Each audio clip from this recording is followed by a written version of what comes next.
السلام عليكم ورحمة الله وبركاته. maanta iyo khamiis ah 15 bisha saddexaad 2018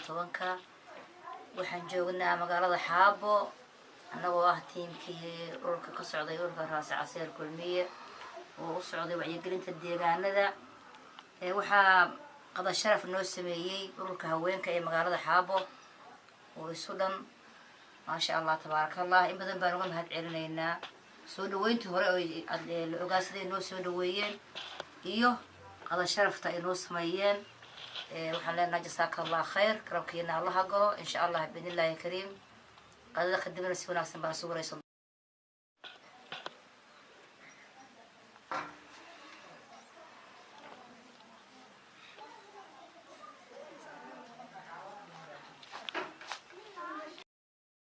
Xaabo ka dhisan waxaan u dhisnay muhiimadda u weyn oo u dhisnay waxay ahayd in aanu wadanka wax ugu qabano oo aanu kor u qaadno hadaan gabdhanahay wax weeyaan xaqraad badan baa nagu socota gabdhaha iyaga lama qiimeeyo magaalada markii loo baahdo cid odayaasha loo yeertaa gabdhaha looma yeerto annagu wax weeyaan sidaa darteed waxaan annaga nala toosnaatay in aanu annagu ismuujino oo aanu kor isu qaadno oo aanu urur samaysano oo aanu maxnaha wax weeyaan aanu wixii wax qabada oo wadanku u baahan yahay aanu qayb wax ka qaadano waxa weeyaan hadda ururka iyaga waxaan oo furan qol xafiis buu noo yahay iskool buu noo yahay gabdhaha iyaga aan wax aqoon waxbaan ku baraa waxa weeyaan hadda in badan baan waxa weeyaan aan af Soomaaliya qori jirin aan xisaabta garanayn aan waxba hata magacooda aan qori jirin oo badan baan hadda waxa weeyaan aanu si fiican imtixaanka uga qaadnay imtixaanka termka waa ka qaadnay haddana insha Allah wali waa wadnaa imtixaankii finaalka haba noo haray insha Allah waa ku rawjaweynahay in ay gabdhaha soo noqdaanin gabdhihii wadanka wuxuu qaban lahaa oo kor soo bixi lahaa oo aanu garab socon lahayn anaguna aad baan ugu faraxsanahay sidaas iyo nabadgelyo oo ku mahadsantihiin murwooyin iyo mudanaashan la joogaba assalaamu calaykum waraxmatullaahi wabarakaatuh baadin leeyahay bacda salaam waxbarashada caruurteenu ka hadlaynay waxa weeye waxbarashadu caruur kaliya maaha cid walba looga baahan yahay hadda 2020ka haddii ilaahay ciduu gaarsiiyo codkii waa dhacaya waa qof iyo codkiis hal qof al cod haweenkeena iyo dadkeena waaweyn sidaan ogahay wax ma qoro codkaaga cid aadan la rabin buu ku dhici doonaa ama warqadaadu way khasaari doontaa haddii aadan qofka rabtay warqada ka aqrin toban nin baa isku warqad ku qoran midun baad codkaaga siin lahayd haddaadan midkii inta akhristo hebel hortiisa fikir siinayn ya waxa weeye codkaaga khasaar ku sugan yahay ama nim aadan rabin buu ku dhacay amaba warqada wax xumaatay baa liir in waxayna ka xumaadaan uma bal aqoon daro in ka xumaadaan hadeer muddo badan baa ka sokaysa qof iyo cod waqtigeenu gaarayno haddii ilaahay inuu ku simo kulay waa la gaari doonaa dadka qaarkii waa gaarayaan waa ogahay ya ilaahay la xaqi maayo ilaahayna duubi maayo wada dareerinaya waxa weeye aqoonta dadka waaweyn haweeno xafiis baad leeyihiin xafiiskiina iskoolka dhigta far Soomaaligu waxba ma doono bil baad ku fahmaysaa higaada magaca kaliya hadaa fahamto ya akhriso dhan ku furfurmaya marka qolkiina ka furto xafiis iskool gabdhaha wax yaqaan gabdhaha kale haw dhigeen ha ka xishoonina aqoontu da'male yaraan male weynaan male kolba meel Afrikaas waxaan arknay habar waayeel ah oo ciyaal yar oo birmooyin ah dhex fadhida oo ka bagalaas looga dhigay ilmi waa adiga way goynta martaas ciyaal waa ku qoslayaan waa ku sharbaysanayaan waa daba yaacayaan raalli bay ka tahay ya ka bagalaas wata waxbay baranaysaa xilliga marka aqoontu da malaha si aan codadkiina u khasaarin waynu vodayn doonaa haddii alla inuu ku simo inta alla ku simo codku inuu soo khasaarin oo gabdhow aad wax barataan ya taa lagu dadaalo iskoolka gurigiina ka furanaysan ya gurigiina ka furanaysan gabar walba buu ku soo qeysay qalbisaas alf ba markii alf bata markii lagu bilaabo kadib waaba ku furmaysaa higaadu ya marka anigu wax kale taa ma kicin hadalkii ruum baa dhamaysay haduu mahadnaq ahaa haduu guubaabin ahaa haduu meel walba ahaa haduu duco ahaa haduu amaan ahaa ruum baa soo dhamaysay halka boos kama banaanin booska yar baa aniga ugu banaanaay ii banaanaay ilma adeer inta iga jibo wax barta انت وحقول وحبرته السلام عليكم ورحمه الله وبركاته ويا القدم بها قولي وقوري لابو سعدا ويا القدم بها قولي وقوري لابو شرا ويا القدم بها قولي وقوري لابو سعدا ويا القدم بها قولي وقوري لابو شرا ومدى قبني مولا راحت شايل لما قبضو ومدى قبني مولا راحت شايل لما قبضو قبلها قردفوه يوقر مطباينو بلما قبلها قردفوه يوقر مطباينو بلما والله وعلقا قدبها هيا وقتها نقرعن والله وعلقا قدبها هيا وقتها نقرعن وحينو قوبهينو خقوا ويقرانيان وحينو قوبهينو خقوا ويقرانيان وقوشا وان قهاري دوهونا يسو قرمدا وقوشا وان قهاري دوهونا يسو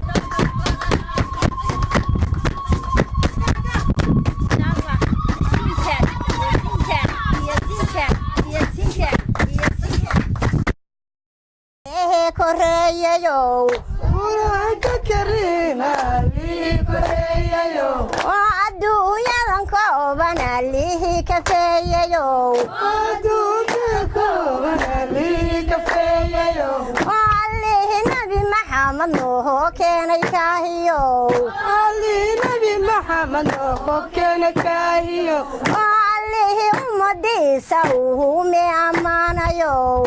alihi ummadiisa uhume ammaanayow alihi ummadiisa uhume ammaanayow alihi ummadiisa uhume ammaanayow kaliya laabiyo kalsoonaanu kuman ku nimi ee xaflada kulankeeda maanta ya karaama saar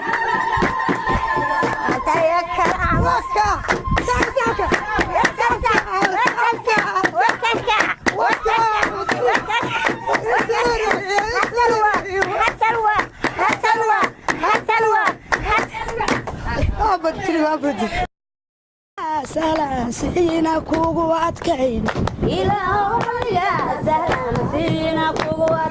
وسمعي يدو يدا هذا سنا ودي ودوشيدا انت أتصادنا رسيغا وصوري سدعال انت غابتي سو نغشو أنا إلهين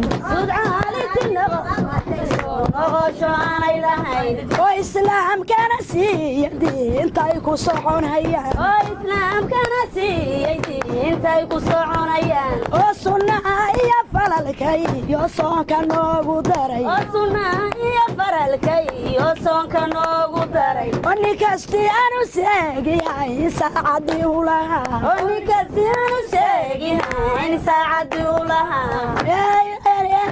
نسالا سيسيدو نوغو جيرو صلاح نسالا سيسيدو نوغو جيرو صلاح وإلههم نسالا تلاكو سارسناي تلاكو سارسناي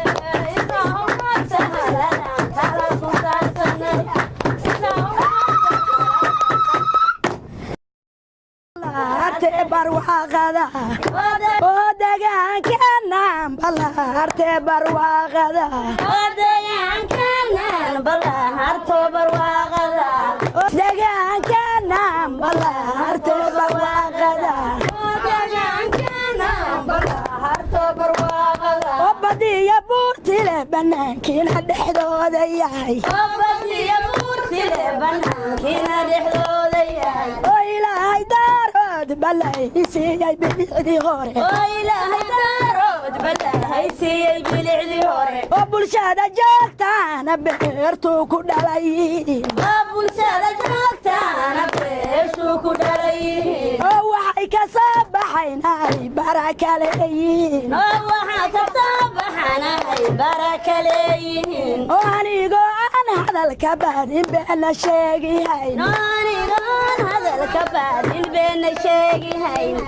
waa in lagu biirsho waxa uu baahan yahay waa in lagu biirsho waxa uu baahan yahay waa in lagu biirsho waxa uu baahan yahay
arrintiisa lagu wadaa